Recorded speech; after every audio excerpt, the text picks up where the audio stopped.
The year was 1913. Woodrow Wilson was president, and powerful banking interests, who had been trying for years, finally achieved their long-term goal of a silent coup d'etat by taking control of the American government. The first thing they did to accomplish their takeover was convince Secretary of State Philander Knox to lie to the American people and tell them that the 16th Amendment, the Income Tax Amendment, had been legally ratified by the states when it was not. The bankers knew that this tax would ultimately end up in their pockets.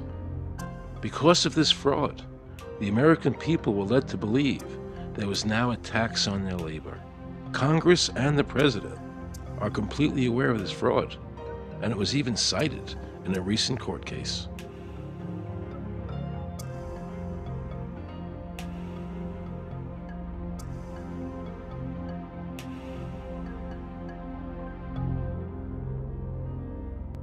That very same year, the bankers committed their second and by far the most diabolical fraud ever perpetrated on the American people by bribing senators to pass the Federal Reserve Act without the required constitutional amendment. All in favor, say aye. They did this during Christmas vacation, when many senators were home celebrating the holidays with their families. And that's how the unconstitutional Federal Reserve Act came into being. They were very clever, and they understood that whoever issued the money for America would control the government. The bankers won, and the American people lost, because most politicians will sell their soul for $1. And now the Federal Reserve could issue dollars legally. As Mayor Rothschild said, "Give me control of a nation's money supply, and I care not who makes its laws." He knew that he and the other bankers would now control the laws of the nation. Government gave these bankers one of its most important powers, and now had to borrow money from them and pay interest to finance the government. So the American people were forced to lower their standard of living and pay a graduated income tax to the government, just so the government could give these bankers more profits. President Woodrow Wilson, who signed the Federal Reserve Act into law, later said, in regret, "I am a most unhappy man. I have unwittingly ruined my country. A great industrial nation is now controlled by its system of credit. We are no longer a government by free opinion, no longer a government by conviction and the vote of the majority, but a government by the opinion and duress of a small group of dominant men." The Federal Reserve was created by Congress in 1913, and it was entrusted with the power granted originally to the Congress by the U.S. Constitution to coin money and regulate the value thereof.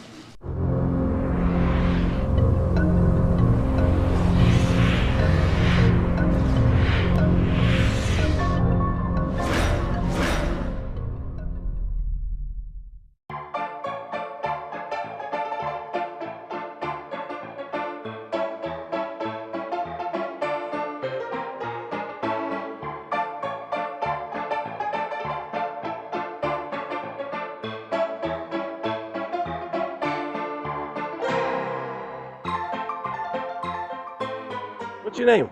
Jan Crafting? Hi, Jen. I'm Aaron Russo. I produced the movie Is this a joke? Am I gonna No, make no, it no, it's look not a joke. foolish? Okay, good.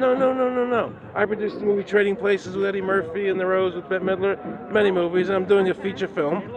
And my film was about my quest to find out whether or not people pay income taxes. Do you pay an income tax? Yes, I do. You do? Yeah. Have you ever seen a law that requires you to pay an income tax?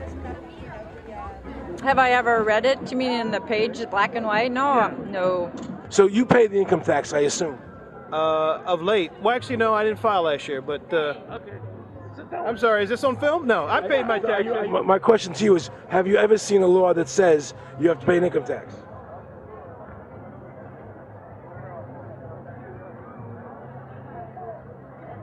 The law is that guy that wears that badge and a gun. That's the one that puts you in jail. That's the law. Actually, I can't stand the IRS. They're evil. Do you have any fear of the IRS?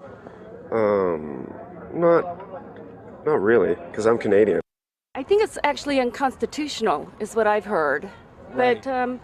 But to avoid any hassle, I pay it. If there was no law and I wasn't afraid of them coming and taking me to jail, absolutely, I wouldn't pay taxes. Okay, then no, I wouldn't pay income taxes. It's a no-brainer. You wouldn't pay it. I wouldn't pay it. Why would anybody? Because that's what they tell us we must do, else we're bad Americans. Would you pay it?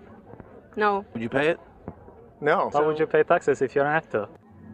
The income tax is not legal because it would be a direct tax and it is not apportioned as the Constitution demands. If it's against the Constitution, then why are we doing it?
I really expected that, of course, there's a law that you can point to in the law book, the code that requires you to file a tax return. Of course there is.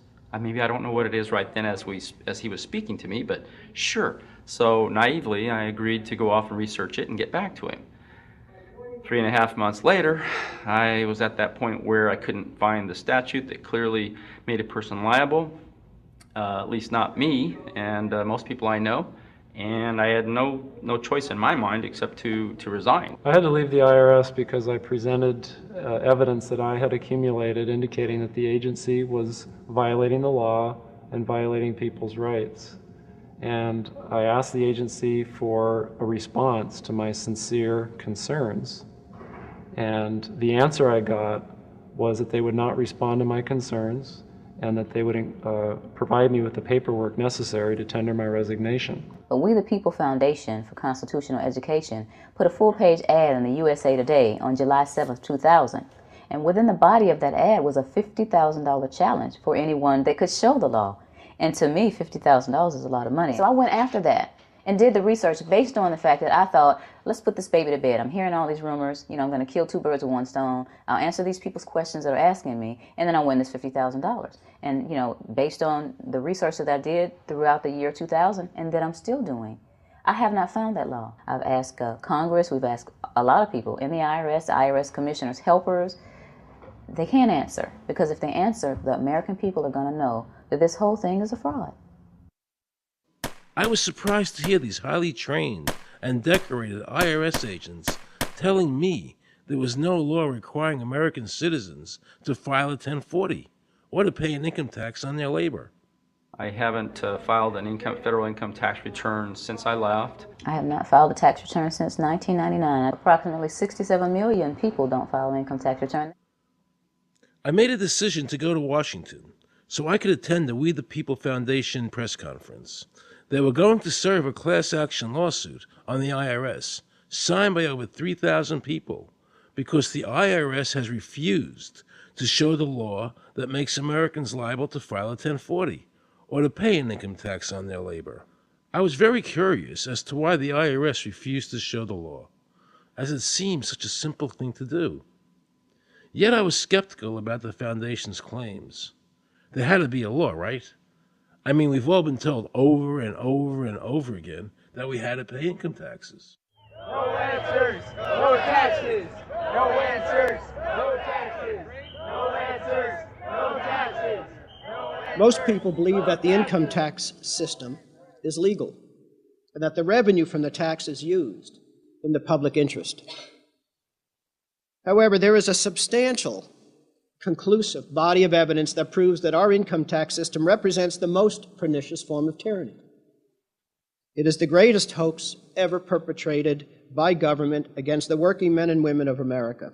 American citizens, along with the Foundation, have been asking the IRS to specifically provide them with the underlying legal foundation upon which they administer and enforce the personal income tax laws in our country. At the national level, when people would attempt to contact somebody of a much higher authority, say the commissioner, same kind of thing.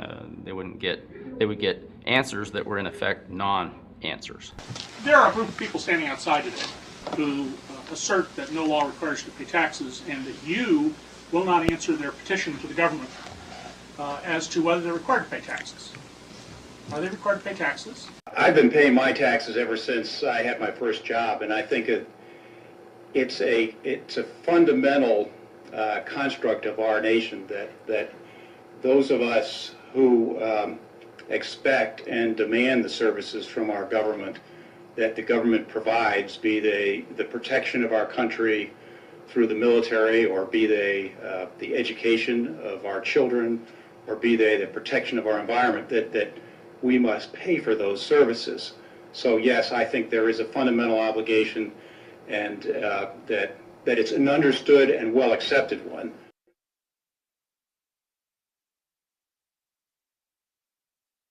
Joe Bannister and I had a meeting in the White House with President Clinton's economic advisor, Jason Furman. He accepted the remonstrance for the president. On June 2nd, I called and spoke with him.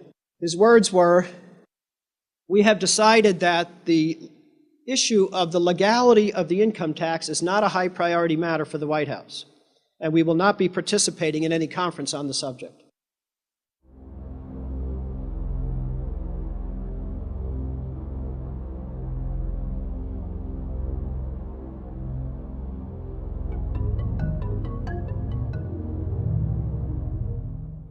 I decided not to eat until my death or until the government agreed to send their experts to meet with the experts from the tax honesty movement. And with the help of Congressman Bartlett, a deal was made. I'm very pleased that through these several trying weeks and now months, that we have secured the agreement of the IRS and the Justice Department, because some of the questions are beyond the purview of IRS, that they will both attend a public symposium where these issues can be formally addressed. Last Thanksgiving,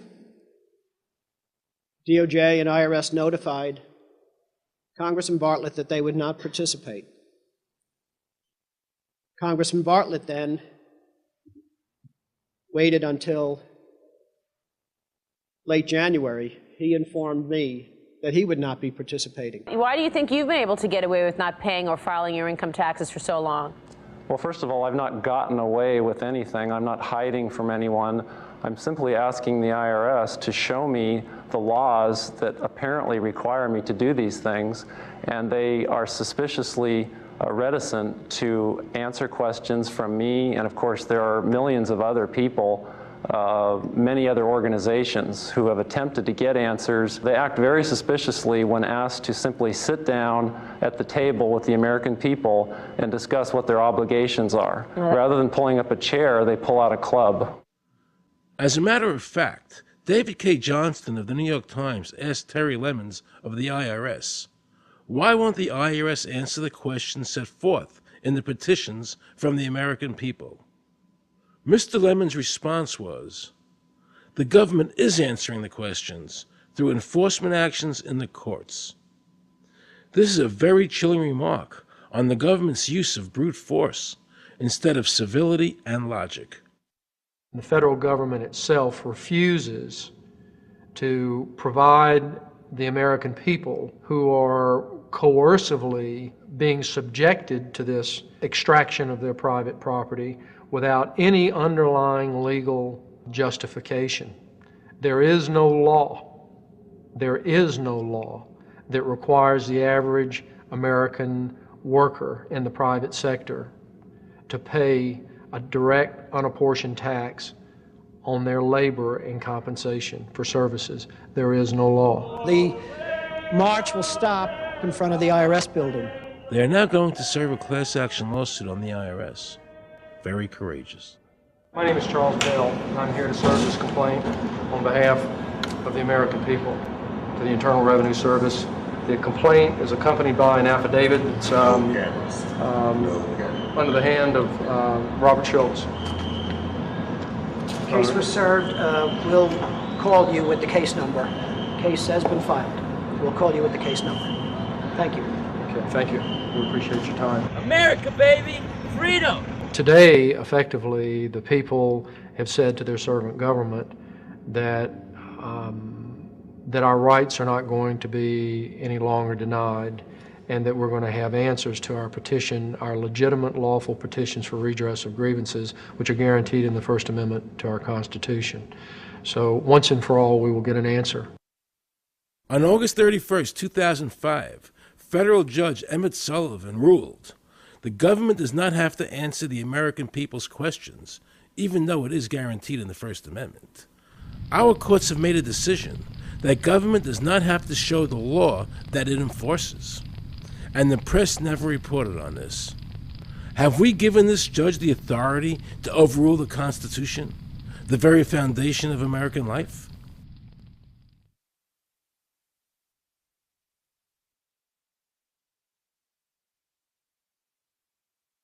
I believe that in both spirit and substance, our tax system has come to be un-American.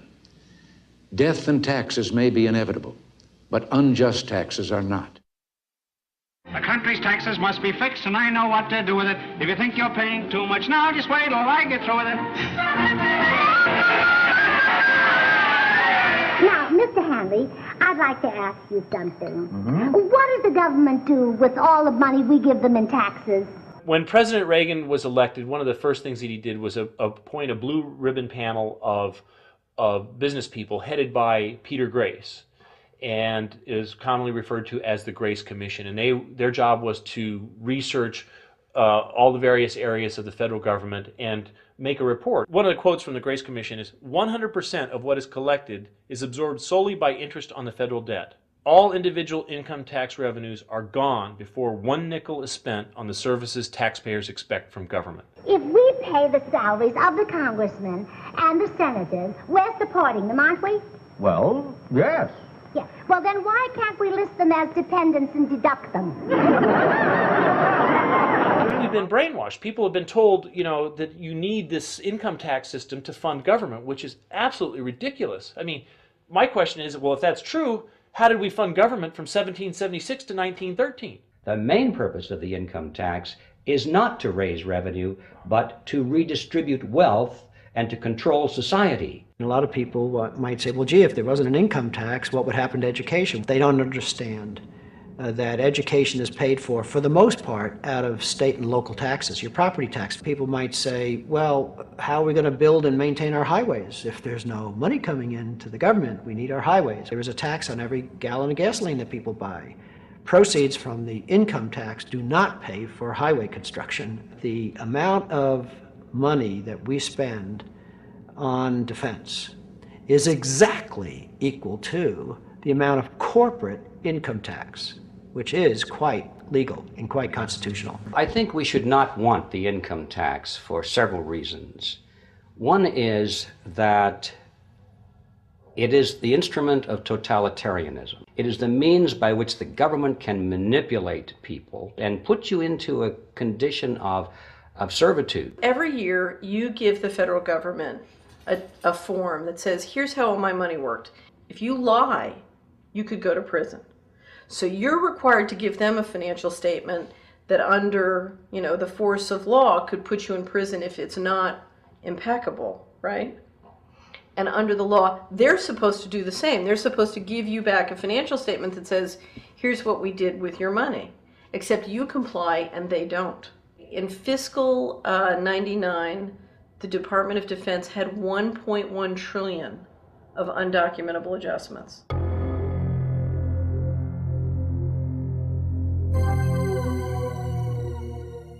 The following year, they had 2.3 trillion of undocumentable adjustments.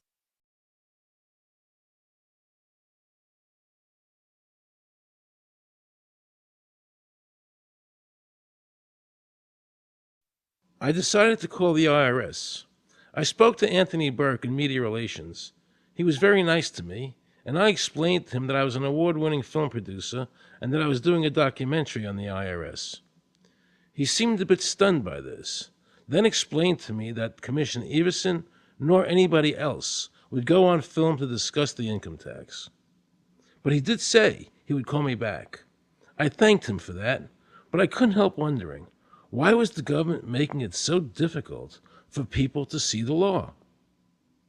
So I decided to bring my crew down to the IRS building to see if I could find some employees to interview. And here's what happened. I said you cannot film here, that's it. Who are you to tell me I can't film here? What's the law? Just tell me where the law is that says that. Can you show me the law that says I can't film here? Is America a free country? I told him they couldn't film here, and he's asking 9 million questions. I told him that's a federal government law. Hey, I told him he couldn't film here. He's telling me he's a citizen and all that. So I couldn't film him and saying, where's the law that says I can't film here? And I'm asking another question, sir. Then Homeland Security showed up, because I was such a threat to Washington. You got a driver's license, huh? Yeah, I do. Put that away for me. After convincing Homeland Security I really wasn't Osama bin Laden, I kept wishing the IRS would allow me to interview somebody. Why wouldn't they show the law? What were they so nervous about? I began to have a frightening thought. What if it was our own government we had to be afraid of? With that disturbing thought in my mind, I went to see a group of tax experts. You can look through the statutes and look for the law that requires you to pay. And when you do that, you can't identify a law that requires the average person in America who earns a wage and works in private business to pay an income tax. The Constitution allows for two kinds of taxes. They're called direct and indirect. The federal government in the Constitution can tax almost anything, as long as it apportions the tax if it's direct.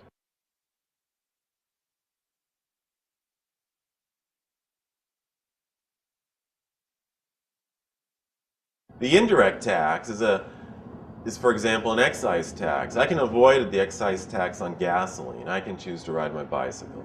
I can avoid the excise tax on tobacco. I can choose not to smoke, or I can grow my own tobacco.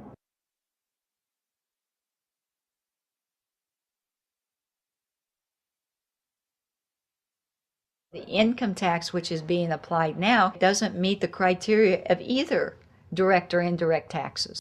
The IRS claims that in 1913, the 16th Amendment, the Income Tax Amendment, allowed the government a third form of taxation.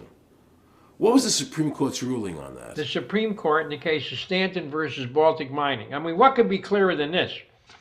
The provisions of the 16th Amendment conferred no new power of taxation. The Russo case also said that the 16th Amendment did not impose any new taxes and did not change any of the taxing restrictions of the Constitution. There were also several other major Supreme Court cases in that same period from 1916 up until about 1923. Stratton Independence versus Hobart, Southern Pacific versus Lowe, Bowers versus Curbo Empire, Burnett versus Harmel, Doyle versus Mitchell. It's actually very simple. Congress tried to enact an income tax in 1894. The Supreme Court said that's unconstitutional.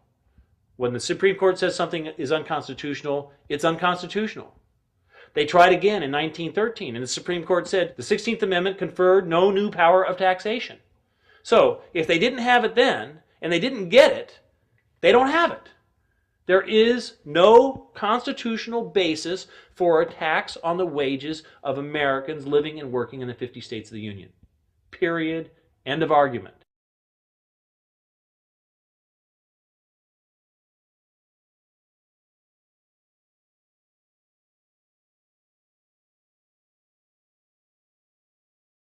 I have a letter here from Daniel Inouye's office of the United States Senate that says, based on the research performed by the Congressional Research Service, there is no provisions which specifically and unequivocally require an individual to pay an income tax. Period. End of story. There is no law, and to date, nobody has been able to show that there is a law for the average American citizen working day in and day out to pay an income tax. The definition of income in the Constitution was given in the Eisner versus Macomber case, and it turns on gains or profits that are made from some activity. Doyle versus Mitchell, 247 U.S. 179, 1918. Here's what he said. The idea of gain or increase arising from corporate activities. In other words, it doesn't mean wages, it doesn't mean dividends, it doesn't mean alimony. It means a gain or a profit arising from corporate activity.